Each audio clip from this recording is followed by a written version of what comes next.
这首歌好像很久以前就弹过了，很好笑。每次过中秋节就会想到这首歌，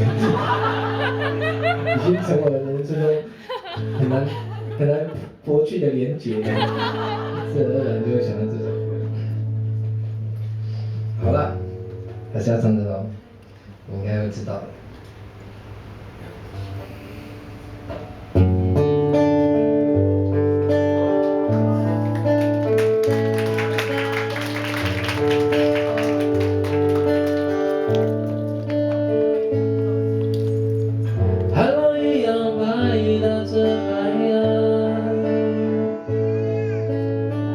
月光一样水滴绽放那么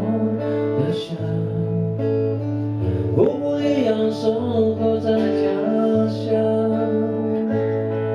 我却离开那地方流浪。城市没有阳光的温暖，马路没有故乡草原来的路灯没有照亮，我已迷失很久的方向，我却在这里惆怅。啊呜啊呀，哦咿哦咿，哦咿呀，哦咿呀，那呀咿，哦咿呀。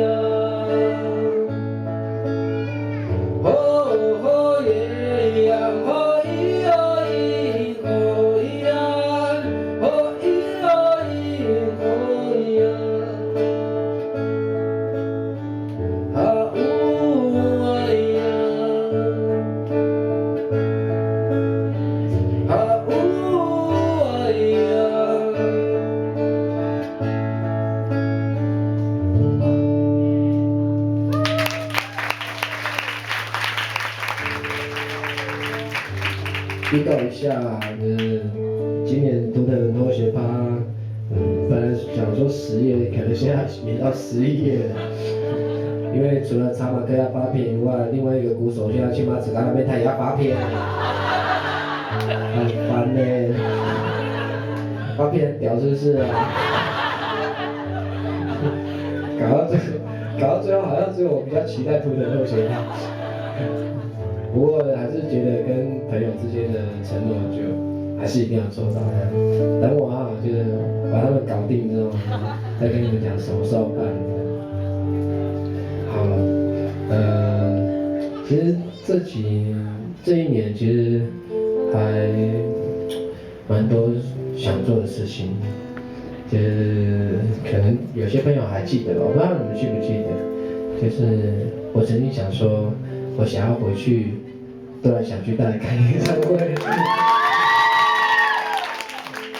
你们知道都兰小巨蛋在哪里吗？在都兰。对，因为台北的小巨蛋我唱不了。我唱到金曲奖的时候，一首歌5分钟不到，还不错啦，金曲奖不是每个人都有，好像每个人都可以去唱。对呀，不是每个人都有机会去唱。然后这件事情在我心里面想很久，就一直想说这件事情到底要怎么做。然后刚好这一年碰到很多事情，就开始有一些反省。主要是在台北经营的表演呢，我觉得我很会乱想。跟我一起相处的朋友应该都知道，脑袋有时候他们也搞不清我在想什么。我都是自然而然，我就是看到什么就觉得是什么，就把它连在一起。只是把台北经营出来的就是表演，然后跟你们可能会想要看我表演的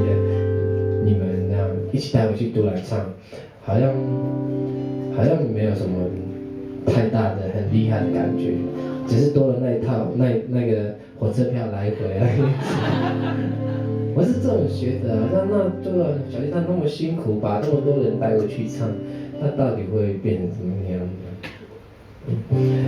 刚好这几年参加很多音乐剧，就我们自己部落里面的晚会啊，就是还我土地的晚会，守护传统民艺的晚会，然后看到巴奈姐姐那种，就是她用招募很多有心的朋友一起来保护东海岸，然后用一个东海岸的类似也是像音乐会的形式那样，很辛苦。很专了很多议题一样，然后都是很好的，可是就是觉得他们很辛苦，没什么钱，然后来参加的朋友也都是没什么钱，只有人跟力气这样，会怎样呢？然后又看到垦丁，因为我太久没去春天呐喊了，今年刚好跟团员约又要去春天呐喊。哇，春天呐喊的确是造就垦丁繁荣的一个很关键的一个活动。可是我觉得垦丁有文化，恒春那么多闽南什么歌谣那些在地的音乐，可是这个音乐剧好像跟当地完全没有什么连结。虽然它发展得很成功这样，然后赚钱的也不是恒春啊，也不是垦丁当地的人，然后再去参加海洋音乐季。哇，这我花好多钱，然后在垦福隆那边办了那么大的音乐季，然后又跟垦丁不一样。春娜那个我算是很认真在当地经营，所以慢慢繁荣。可是海洋音乐季看起来只是个标案，案子结束之后观光客就没了，所以福隆也没有像垦丁那样的发展那样，就觉得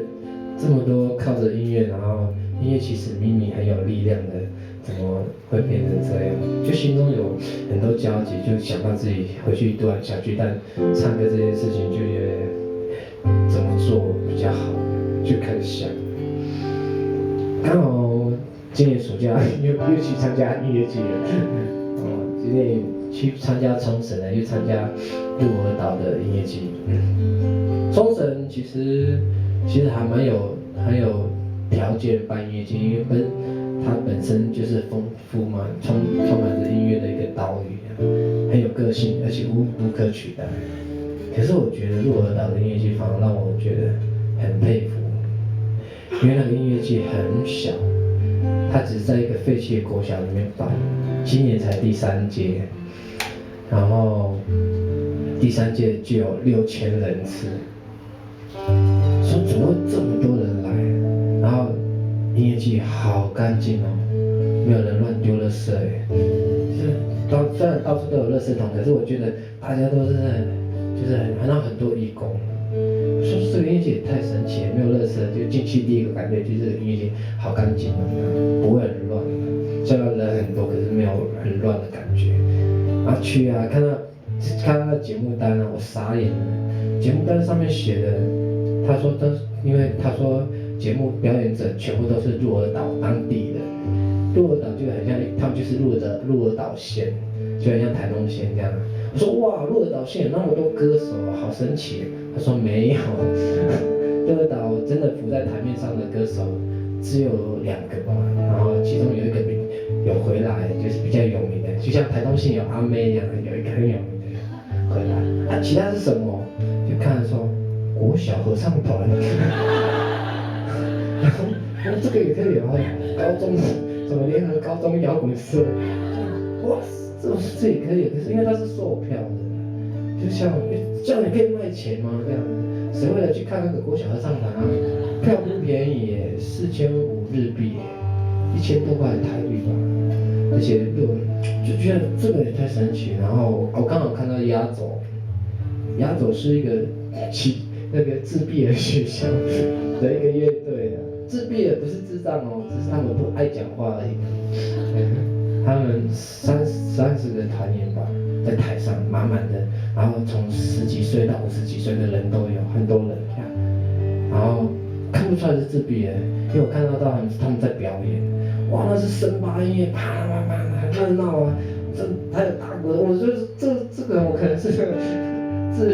自闭的学校的团员，然后表演完之后，我后来发现他们是自闭的，因为他们音乐很热闹，观众给他们大掌声，啪啪啪，然后表演完他们头就低下来。那就是落差很大，然后指挥敲那个桌子，哒哒，他们就抬头，然后就森巴音乐就开始了，说好神奇哦，这个乐团也太神奇了。不是，重点是它跟在地的连接好强烈啊，因为上面表演者就是下面摆摊的人，而且东西也不会就让人家觉得很怎么讲，就是我就觉得很有创意，因为他们那边有火山嘛，其实他们那边要发展观光也不太好，因为那个火山是活火山，就平常会冒烟的啊。他们一年四季啊，就是城市是两个半岛，轮流吸火山灰，所以在城市里面就是到处都是硫磺味，其实空气对一般刚去鹿儿岛的人会觉得很不习惯。本来这些东西可能不适合发展观光，可是你知道吗？他们那个学校里面卖的那个东西啊，是用火山灰来做沙花。然后我就觉得哇，然后小的是明信片那种小小的，大的就是很大的一幅画，然后真的是很好看的一幅画。就我觉得这个音乐剧让我有非常大的震撼。我想说，那我的杜兰小鸡蛋可不可以变成一个音乐剧？我就让部落每个人都上台唱歌，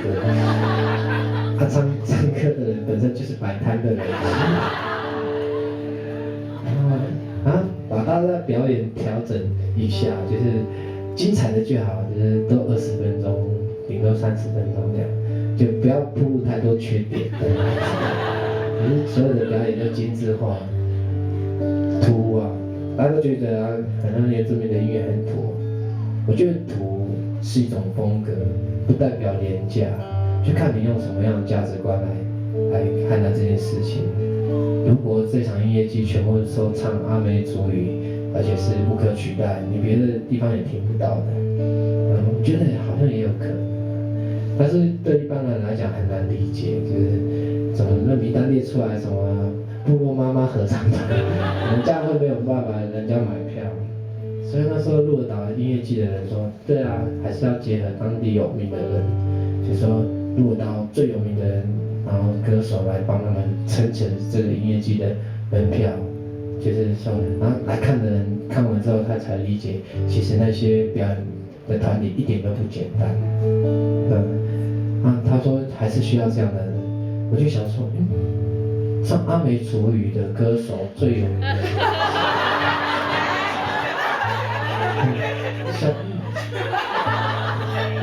这个阿密斯音乐季，阿美族最有名的歌手应该算得出来。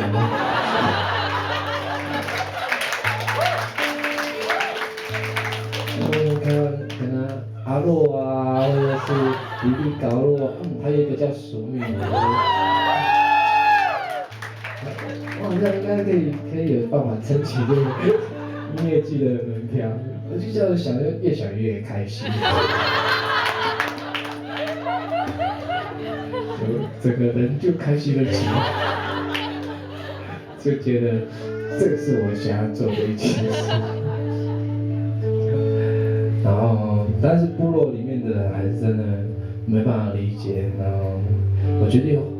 花一点时间，就真的回去跟部落的一些长辈啊，或者是年轻人聊聊啊，看看大家要不要一起来做这样的事情啊。可能很困难，因为真的没什么资源啊。虽然我们有很多天王天后，好，那我还是要邀请我的乐手，阿明。